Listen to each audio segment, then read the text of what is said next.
I want to read a paragraph here, and we'll begin. We'll kind of frame the next 20 minutes or however long it takes. I mean, I could take longer than that. I want to read a paragraph. I want to give American Compass some credit here. American Compass has described themselves as the new home for American conservatism.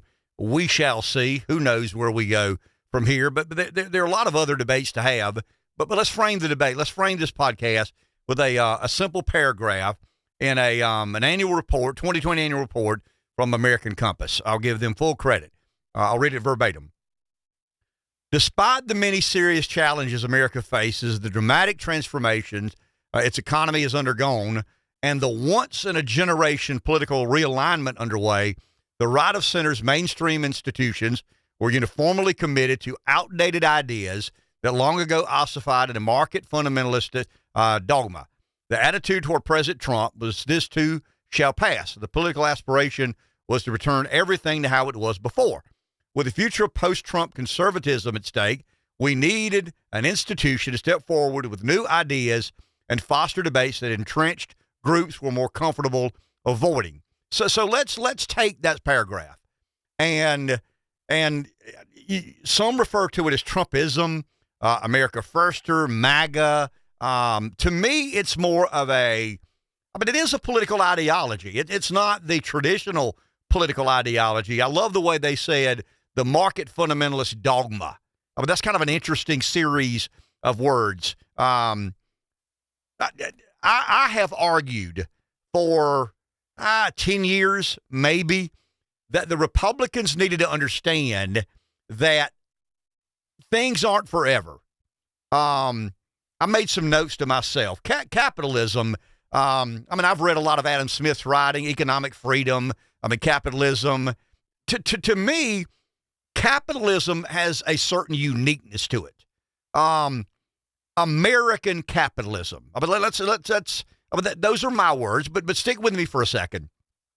So American capitalism, to me, the notion of capitalism, it's easy to be dogmatic about capitalism. I'll get to business and corporate America here in a second, but it's very easy for someone who has this rigid belief in the free market, the heavy hand of government, the light hand of government, government intervention, government intrusion, government distortion, government manipulation, and we can be very dogmatic and fundamentalist in our view about the government's role as it relates to the free market.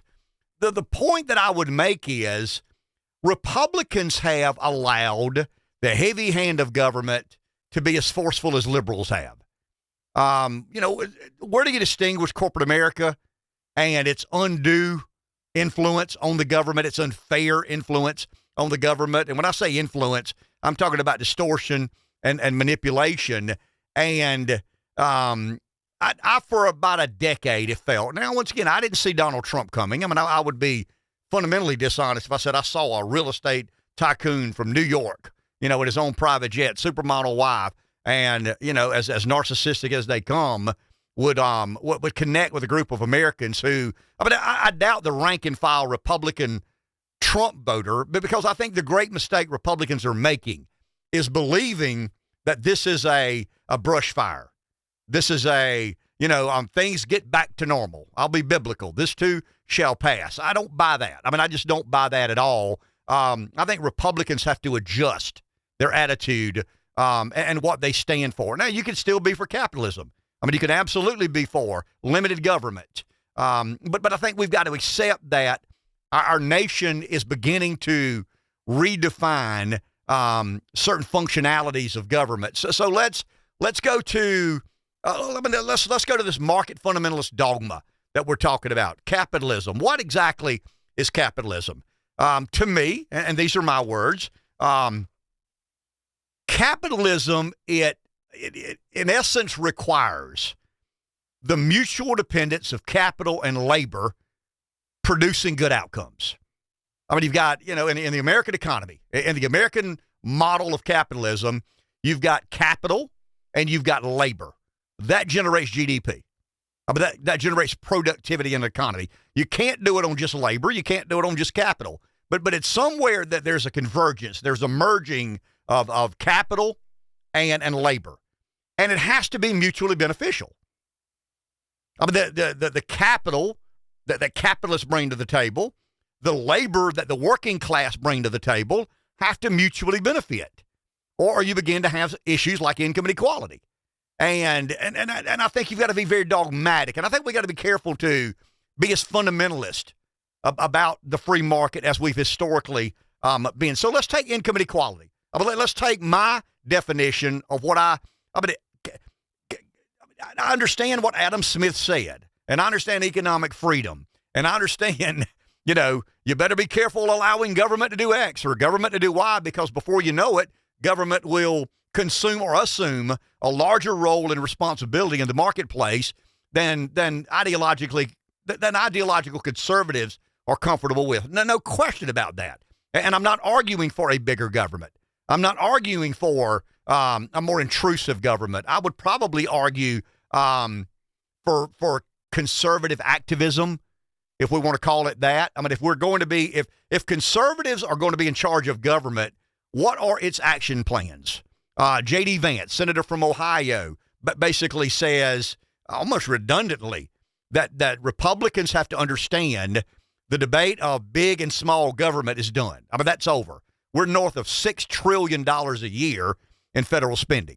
So to romance about, limited government, getting back to the good old days that Jefferson talked about, in a limited government and states having the authority to set budgets and not depending on the federal government. I mean, that train has left the barn.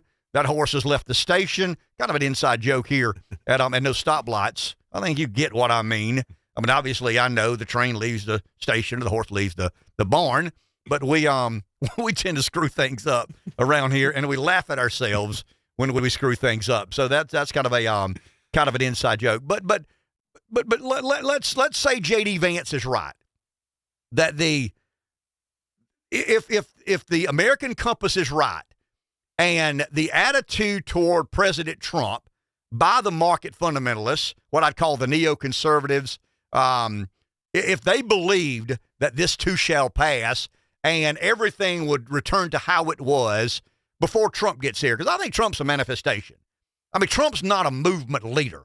I mean, he's a political anomaly. He's a political unicorn. He's a wrecking ball. He's a lot of shit that a lot of people don't like. And I get that. I mean, I'm certainly aware of that. And does some things I don't care much for.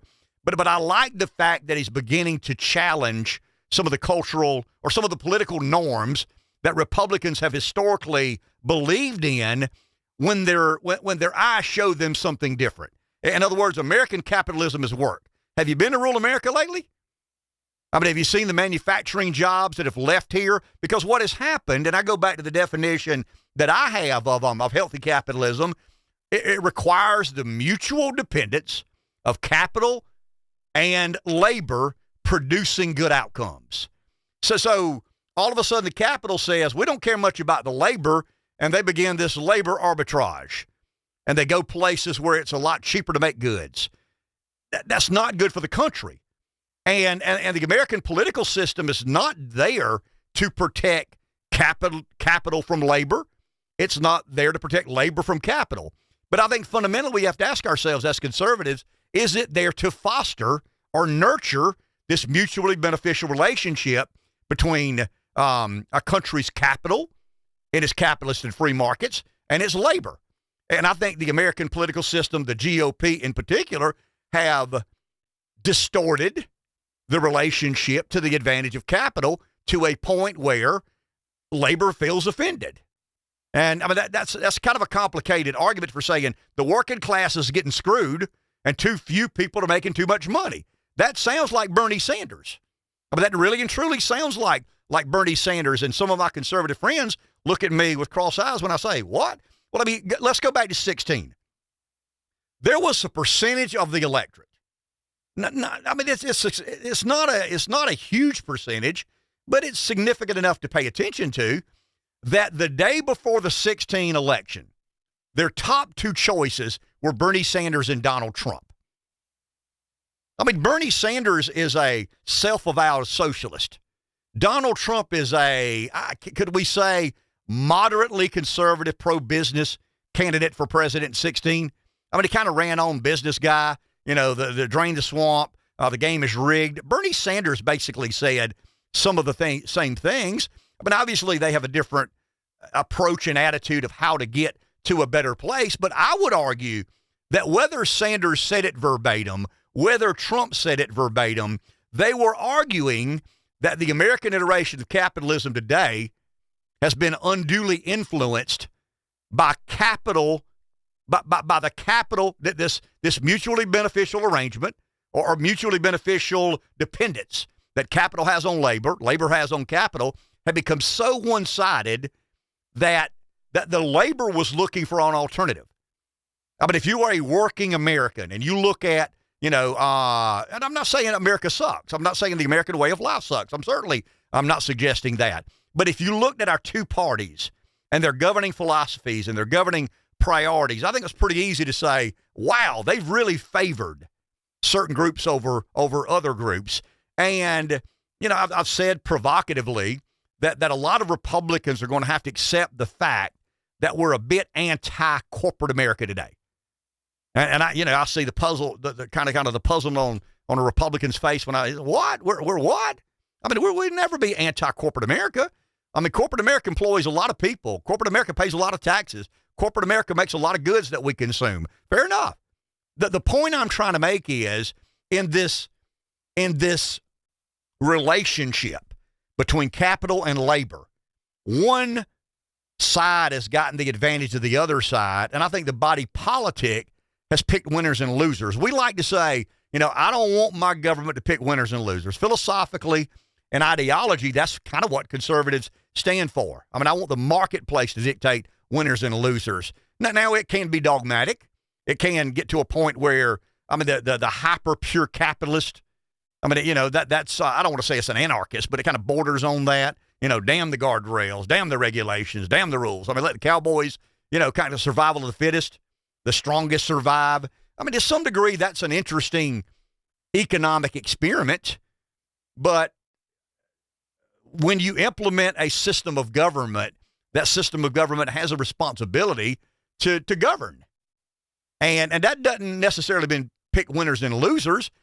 And I love it when the modern day, and I'll say this, the never Trump, the traditional neoconservative movement in America. I'm talking about largely the people that subscribe to the Wall Street Journal, the National Review, the former Weekly Standard. They read everything George Will has to say. William Buckley would have been one of their heroes. They've kind of, George H.W. Bush and some of the neoconservative movement, that would be, I don't want to say they worship at the altar of, but their politics are motivated and moved by that mindset. I mean, it led to globalism. I mean, it led to a global economy. It's easy to say as a conservative, well, free trade is an expression of freedom as it relates to capitalism. I don't buy that.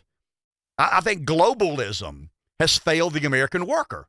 And I think globalism has failed the American worker because government had such a distortion in the marketplace. Government favored conservatives in government, in the name of unfettered capitalism, favored this arrangement that is required to generate GDP growth. I mean, once again, capital can't do it without labor.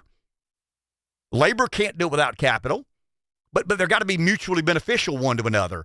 And when we get to a point where it looks like one is so advancing at such a higher rate than the other, return on capital, return on investment, once again, labor arbitrages and NAFTA and trade deals, do we really believe that American politicians have made a trade deal in the last 50 years that advantaged American labor or American capital? But let's think about from NAFTA, GATT, TPP. I mean, name your trade deal. Do you really believe that the body politic acted on behalf of the American worker, and I'm talking about the laborer, or American capital?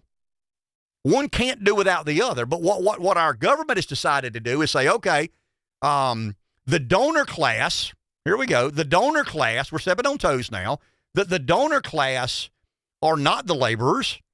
I mean, how many rank and file workers at a factory or a plant or a hardware store, for that matter, how many of those have written checks in the name of supporting a candidate, whether a Republican or a Democrat? And let's go to Wall Street. Let's go to corporate America. Let's go to Citizens United. I mean, we talk a little bit about Citizens United. As conservatives, I certainly understand the legal premise of which the decision was made. I think it was a founded decision, the First Amendment. I mean, I think John Roberts I think he nailed it from a legal theorist as to why, and a Supreme Court justice, doesn't matter what a legal theorist thinks, it matters a lot what the Chief Justice of the U.S. Supreme Court thinks in ruling on Citizens United. But if you really think about it, Citizens United gave a distinct advantage to the capital part of the equation. All of a sudden, corporations can make unlimited donations in the dark of night. Do we really believe that that when capitalists gain advantage in NAFTA, GATT, TPP, that they're making contributions to political candidates, trying to right a wrong, trying to say, okay, we got the best of that deal, now let's settle that? No, I mean, capitalism requires you to be greedy to some degree. It requires you to be aggressive in pursuit of profit. But I think conservatives need to understand now, and I'm not saying capitalism has failed. I mean, I'm certainly not insinuating for a second, because there's no other economic theory that has done for humankind what capitalism has. I mean, there is no economic theory that man has ever come up with that has lifted poor people into the middle class into the upper class, and upper class into the extremely wealthy. I mean, it is the greatest economic model that man has ever known. But it still needs tweaking, and it still needs tinkering with. Why? I mean, when you talk about capitalism as an economic theory, you got to kind of agree that, mankind becomes a part of that equation. And they bring their fallacies and their frailties and their greed and their inhibitions. I mean, they bring a lot of things to the table. So when you say capitalism, you're not talking about an economic theory exclusive of human beings who operate by a lot of different motivations. Remember the old Gordon Gekko, greed is good? To a certain degree it is, until it's not. And I think Trump is a representation, and I think America First is it's a manifestation of a lot of things, but at the end of the day, it is an awakening of the American middle class. And once again, I doubt very seriously the majority of American middle class workers read the National Review. I doubt they read the Wall Street Journal. They've lived a lot of what has been written in the pages of those conservative magazines that have just reinforced, and the word of the day is dogmatically reinforced this market fundamentalism that I think has failed to secure outcomes for average, everyday Americans. And when Trump comes along and says, drain the swamp, the game is rigged, I don't think they think of conservative activism. I don't think they scratch their head and say, hey, man, I'm voting for Trump because I believe that capital has gotten the better of labor when it comes to this arrangement that creates, productivity in our economy. But we talk about these great debates in America today, and we're having a great debate about who the president should be. We got a Republican primary. They're trying to stop the Democrats from having a primary because their guy's a bit out of it. I'll just say that. When your front runner is 80 some odd years old, somewhat senile, I want to be kind here. Let's be kind. In apparent cognitive decline, you got kind of a conspiracy theorist that is garnering about 20% of the vote. But I still believe the most interesting debate in American politics today is in the Republican primary, and it's those who are tussling or coming to grips with or trying to understand better this economic model that is going to be fundamentally different than what Republicans have ascribed to for about 2 generations. Is it a fundamental reset? I think it is.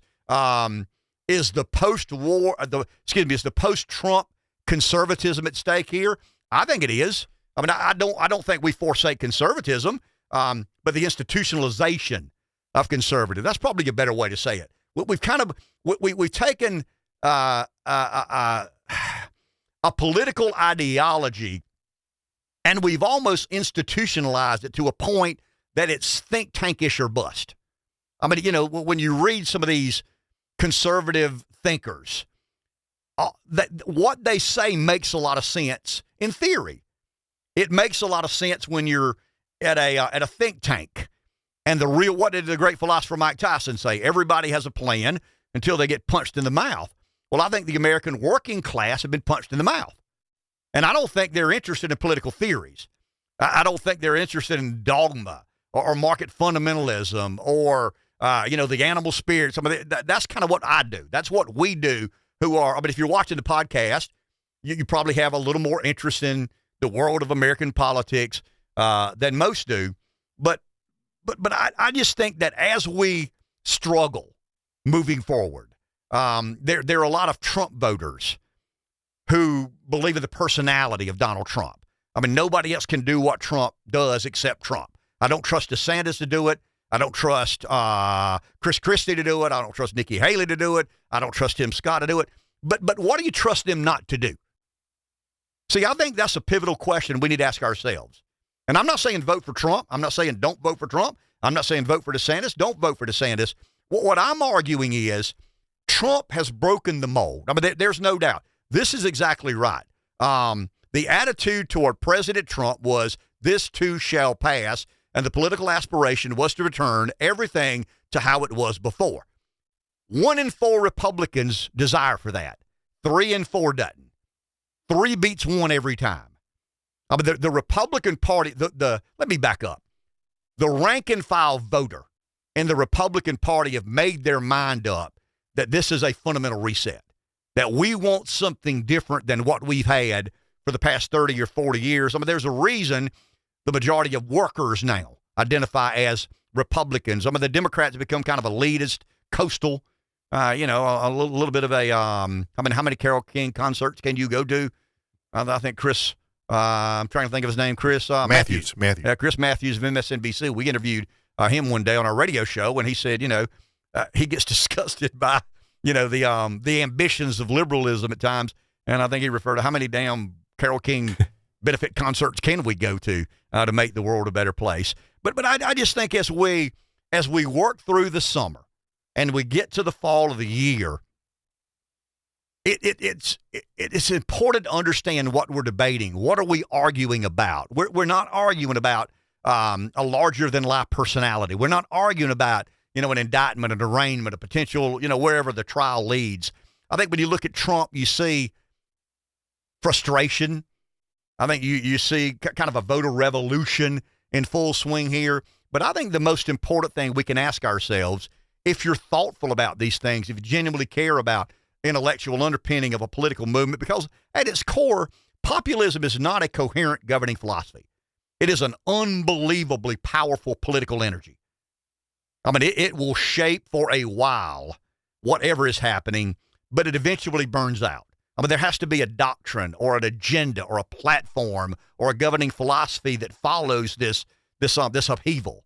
And once again, I think that it is premised on capitalism, but it's a fairer model of capitalism. It's a capitalism that has as much consideration for the labor component as it does the capital component.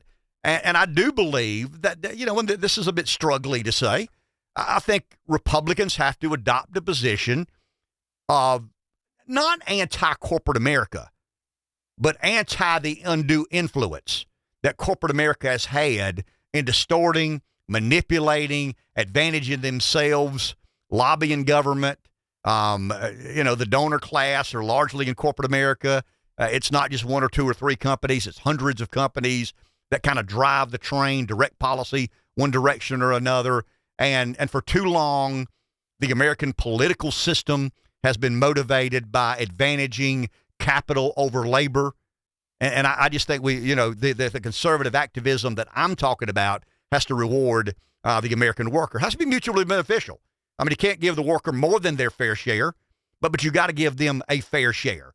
And when trade policy is adopted, when legislators vote for or against free trade, I think you've got to think about these labor arbitrages that happen.